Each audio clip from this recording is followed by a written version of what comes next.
أعوذ بالله من الشيطان الرجيم. بسم الله الرحمن الرحيم. إن الحمد لله نحمده ونستعينه ونستغفره ونعوذ بالله من شرور أنفسنا ومن سيئات أعمالنا. من يهده الله فلا مضل له ومن يضلل فلا هادي الله. وأشهد أن لا إله إلا الله وحده لا شريك له وأشهد أن محمدا عبده ورسوله. يا أيها الذين آمنوا اتقوا الله حق تقاته ولا تموتن إلا وأنتم مسلمون.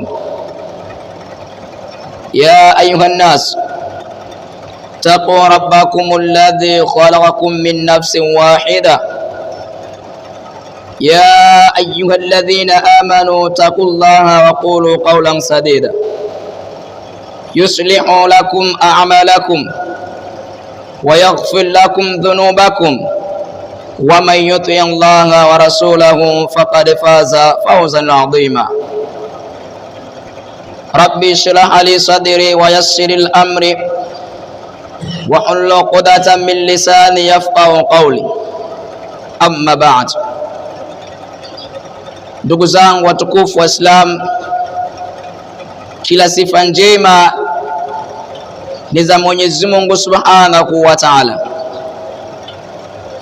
Mola wa ulimwengu wote na mwingi wa rehma na mwenye kurehemu. Tunamshukuru Mwenyezi Mungu Subhanahu wa Ta'ala kwa neema ambayo alitupa, neema ya siha, neema ya afya njema, na kutujalia kukutana mimi na wewe hapa siku ya leo, ikiwa ni kwa amani na utulivu, lakini vile vile rehma na amani zimshukie Mtume Muhammad sallallahu alayhi wasallam pamoja na ali zake na maswahaba wake na sote kwa ujumla. Tumuombe Allah Subhanahu wa Ta'ala aujalie mkusanyiko huu, aijalie Ijumaa hii uwe ni mkusanyiko wenye baraka